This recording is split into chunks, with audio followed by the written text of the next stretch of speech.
Good evening. Tonight, we examine a case that has haunted forensic science for over half a century. A case where the very evidence meant to bring justice may have become the instrument of its greatest failure. March 1969, Ann Arbor, Michigan. A young law student named Jane Mixer simply wanted to get home for spring break. What happened next would become one of the most controversial murder investigations in American criminal history. But this isn't just a story about a murder. This is a story about what happens when science itself becomes suspect. When the tools we trust to find truth may have been the tools that obscured it. I'm taking you deep into the Jane Mixer case tonight. 80 minutes, no commercials, no interruptions, because some questions demand our complete attention. And I warn you now, by the end of this investigation, you may trust forensic evidence a little less than you do right now. Let me take you back to 1969, the University of Michigan campus in Ann Arbor. Jane Louise Mixer was 23 years old, a first-year law student with her whole future ahead of her. Smart, driven, cautious. It was March, and spring break was beginning. Jane wanted to get home to Muskegon, about 180 miles northwest. In 1969, ride-sharing meant something different. Campus ride boards, handwritten notes, trust between strangers. Jane posted her request. She needed a ride. Someone responded. We know she left her dormitory that evening. We know she got into someone's car. We know she believed she was going home. She never made it. The next day, March 21st, 1969, a cemetery caretaker at Denton Cemetery, about 14 miles from Ann Arbor, made a discovery that would launch one of Michigan's most enduring mysteries. Jane Mixer's body, lying in the cemetery, shot twice in the head with a .22 caliber pistol. A nylon stocking wrapped around her neck. Her body positioned carefully, almost ritualistically. But here's what puzzled investigators from the very beginning. There was no sexual assault. In an era when most murders of young women involved sexual violence, this was different. To understand Jane's case, you need to understand the terror that gripped southeastern Michigan in those years. Between 1967 and 1969, 7 young women were murdered in the Ypsilanti and Ann Arbor area. The media called it the Michigan Murders or the Ypsilanti Murders. Young women, college students, brutally killed. The community was paralyzed with fear. In July 1969, just 4 months after Jane's murder, a 23-year-old Eastern Michigan University student named Karen Sue Baineman disappeared. Her body was found days later. The investigation led police to a man named John Norman Collins, an Eastern Michigan University student. Collins was arrested, tried, convicted of Baineman's murder. He received a life sentence and remains in prison to this day. But here's where the Jane Mixer story gets complicated. Police believed Collins was responsible for all 7 murders. They called him the co-ed killer. The community breathed easier, believing the monster had been caught. But they could only prove one murder, Karen Sue Baineman's. The other 6? Insufficient evidence, no charges, no closure. Jane Mixer's case was lumped in with the Michigan murders, filed away, assumed to be Collins's work, even though they couldn't prove it. And here's the critical detail. Jane's murder was different. The lack of sexual assault, the location, the careful positioning of the body, these didn't fit Collins's pattern. But for 32 years, Jane's case sat in a filing cabinet. Cold, forgotten. Another victim of a serial killer, or so everyone assumed. Everyone was wrong. Fast forward to 2001, DNA technology had transformed criminal investigation. Cases once considered unsolvable were being cracked open with genetic evidence that didn't exist in 1969. The Michigan State Police Cold Case Unit decided to take another look at Jane Mixer's murder.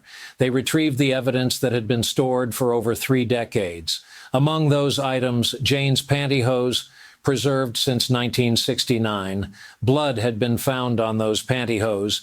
In 1969, they could determine it was type A blood, Jane's blood type. But that was it. In 2001, they could do so much more.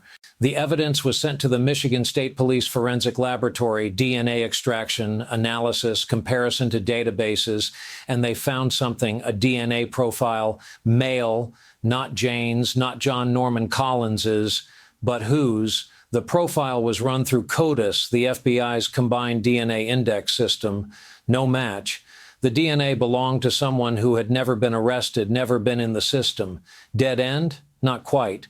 Investigators began looking at the evidence differently. They found blood scrapings, tiny samples that had been carefully preserved. They tested those, and in 2002 they got a hit. The DNA matched a man named Gary Earl Leiterman. Who was Gary Leiterman? A former nurse, 62 years old in 2002.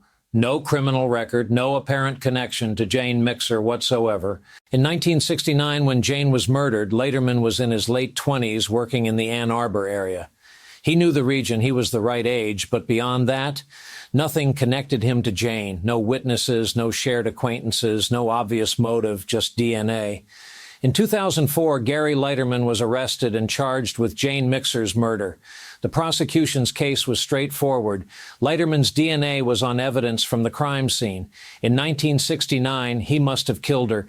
The trial began in 2005. The evidence seemed overwhelming. DNA doesn't lie, right? It's objective, scientific, the gold standard of forensic evidence, the jury agreed.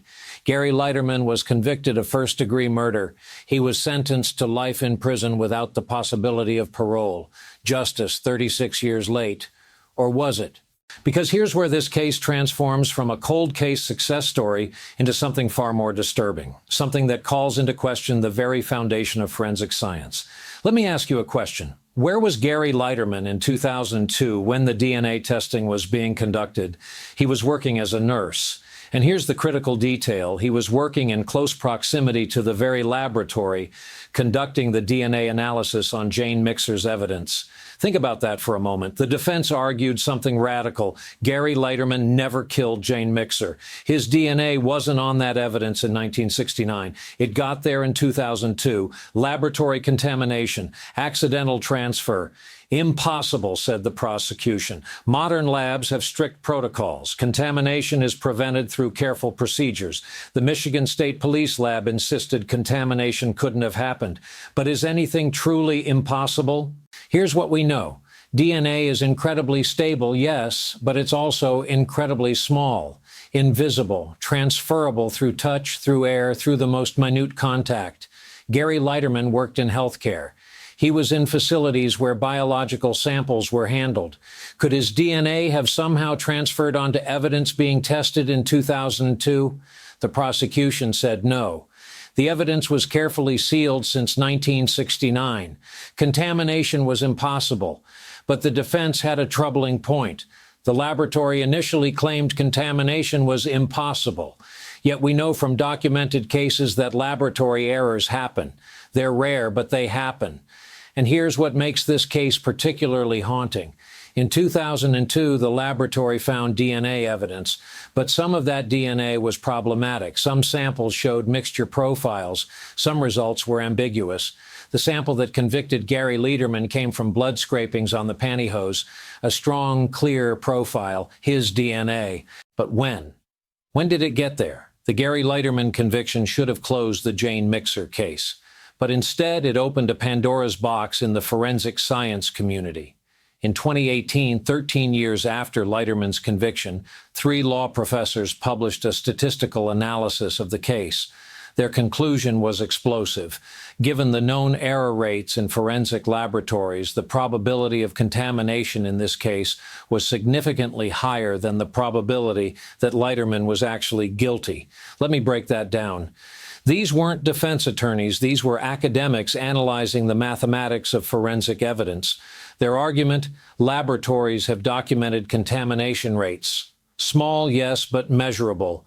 When you factor in those rates, combined with the complete absence of any other evidence connecting Leiterman to Jane Mixer, the contamination scenario becomes statistically more likely than the guilt scenario.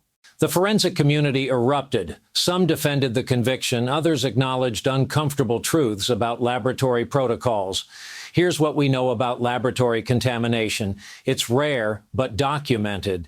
It can happen even in carefully controlled environments. Modern DNA analysis is so sensitive, it can detect trace amounts from inadvertent transfer labs, often claim contamination is impossible until contamination is proven. The Michigan State Police lab had stated contamination couldn't have occurred. But is that a scientific statement or a defensive statement? And here's the most troubling aspect. Once DNA evidence is presented in court, juries trust it almost absolutely. DNA equals guilt. But what if the DNA isn't evidence of guilt? What if it's evidence of laboratory error? Let's look at what the prosecution had against Gary Leiterman. DNA evidence. His DNA on blood scrapings from Jane's pantyhose. Strong profile, matches him. But when did it get there? Nothing else. No witnesses placing him with Jane, no motive, no confession, no physical evidence beyond the DNA, no connection between them whatsoever. Now let's look at what the defense argued. Gary Leiterman was working in the Ann Arbor medical community in 2002. The evidence was tested in 2002 in Michigan State Police laboratories. His DNA could have inadvertently transferred onto the evidence during testing or evidence handling. He had no criminal history, no history of violence. Nothing in his background suggested he was capable of murder. The murder itself didn't fit any pattern connected to Leiterman.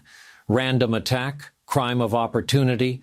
There was no narrative that made sense. And here's what makes this case truly extraordinary. In most wrongful conviction cases, DNA evidence exonerates the innocent. In the Jane Mixer case, DNA evidence may have convicted an innocent man. Think about the implications. For decades, DNA has been the ultimate truth teller, the evidence that frees the wrongly accused.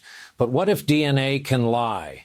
Not intentionally, but through human error, through contamination, through the very processes meant to reveal truth. Gary Leiterman remains in prison. He's now in his 80s. He has maintained his innocence since his arrest in 2004. Multiple appeals have been filed, all denied. The courts have consistently upheld his conviction. The DNA evidence, they say, is sufficient. The academic debate continues. Papers are published. Conferences discuss the case. It's become a standard example in forensic science courses, the case that asks us to question our own certainty. Jane Mixer's family believes justice was served. They believe Gary Leiterman killed Jane in 1969, and after 36 years, he was finally held accountable. Gary Leiterman's family believes an innocent man is dying in prison, convicted by contaminated evidence. Someone is right, someone is wrong. But here's the haunting question: how do we know which? The very evidence we relied upon to determine truth may be the evidence that obscured it. The science we trusted absolutely may have failed us absolutely. And if it happened here in this case, with this evidence, where else might it have happened? How many convictions rest on DNA evidence alone? How many times have we assumed contamination was impossible only because labs told us it was impossible? So let me leave you with this. On March 20th, 1969, Jane Mixer got into someone's car. She trusted that person. She believed she was going home. Instead, she was driven to a cemetery, shot twice in the head, strangled, left among the graves. For 36 years, her killer walked free. Or did they? In 2005, Gary Leiterman was convicted of her murder. Justice delayed, but justice served. Or was it? The DNA says he did it. The statistics say maybe he didn't. The laboratory says contamination was impossible. The academics say contamination was probable. Jane Mixer deserves justice. Gary Leiterman deserves justice. But whose justice did we serve? I've spent 80 minutes tonight taking you through this case. I've presented the evidence, the arguments, the science, the doubt. And now I'm going to tell you something that might disturb you. I don't know the truth. I don't know if Gary Leiterman killed Jane Mixer. I don't know if the DNA evidence is proof of guilt or proof of laboratory failure. I don't know if justice was served or if justice was perverted. What I do know is this: somewhere in the gap between certainty and doubt, between science and error, between truth and contamination, lies a question we haven't answered. Did we catch Jane Mixer's killer, or did we convict an innocent man because we trusted science too completely? Gary Leiterman sits in prison tonight. Jane Mixer remains in her grave. And the truth? The truth remains where it's been for 56 years, hidden, elusive, unknowable. Perhaps that's the real horror of this case. Not that we don't know what happened, but that we may never know. That the very tools we created to reveal truth may have become the instruments of its deepest concealment. Sleep well tonight. And tomorrow, when you hear about DNA evidence solving a case, remember Jane Mixer, remember Gary Leiterman, and ask yourself how certain is certain. Good night.